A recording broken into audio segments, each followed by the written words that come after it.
श्रीराम समर्थ. श्री ब्रह्मचैतन्य गोंदवलेकर महाराज प्रवचन सेवा 24 फेब्रुवारी. सद्गुरू श्री ब्रह्मचैतन्य गोंदवलेकर महाराज म्हणतात की भक्त आणि परमात्मा हा एक रूपच होऊन असतात. आमच्या हातून वारंवार चुका होतात असे तुम्ही म्हणतात. लहान मुलगा चालताना अडखळतो, पडतो किंवा बोलताना बोबडे बोलतो. त्याचे आईबापांना कसे कौतुकच वाटते. त्याचप्रमाणे तुमच्या चुकांचे मला कौतुक वाटते.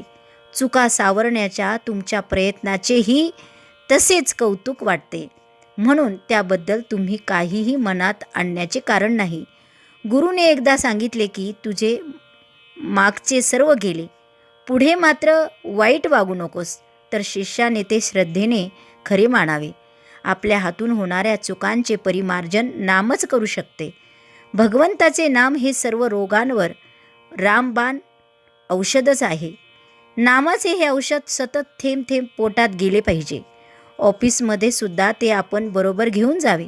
विद्वान, अडाणी, श्रीमंत, गरीब या सर्वांना हे औषध सारखेच आहे. जो पथ्य सांभाळून हे औषध घेईल त्याला गुण लवकर येईल. एखादा मुलगा मी विहिरीत उडी घेणार म्हणून हट्ट धरून बसला तर बापाने त्याचा हा हट्ट पुरवायचा का? त्याला समजून किंवा तोंडात मारून तिथून बाजूला काढायचे सांगा. त्याप्रमाणे तुमचे विषय मागण्याचे हट्ट आहेत. खरा भक्त कधीही दुःखी कष्टी असत नाही, आपल्या समाधानात असतो. मग तो कितीही दरिद्री किंवा व्याधिग्रस्त असेना. अमुक एक हवे ते मिळाले नाही म्हणजे सामान्य माणसाला दुःख होते. भक्ताला कसलीही आस नसते, त्यामुळे त्याला दुःख नसते.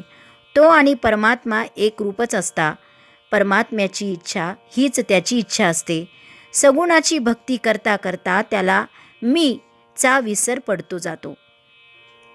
मी नसून तूच आहेस ही भावना दृढ होत जाते. शेवटी मी नाहीसा झाला की राम, कृष्ण वगैरेही नाहीसे होतात आणि परमात्मा तेवढाच शिल्लक राहतो. आजारामधून उठलेल्या अशक्त माणसाने जसे काठीच्या आधाराने चालावे त्याप्रमाणे प्रापंचिकाने सगुण भक्तीने तरुण जावे. देहबुद्धी असणाऱ्या माणसाला सगुणा वाचून भक्तीच करता येणार नाही. भगवंताला आपण सांगावे की भगवंता तुझी कृपा मजवर असू दे आणि कृपा म्हणजे तुझे स्मरण मला अखंड राहू दे. यातूनच त्याची भक्ती उत्पन्न होईल. भगवंता वाचून कशातही समाधान नाही, त्याच्याशिवाय जगण्यात आनंदही नाही. जो भगवंताचा झाला ना म्हणजे त्याच्या नामात राहिला त्याला जगण्याचा कंटाळा येणारच नाही. आजचे बोधवचन.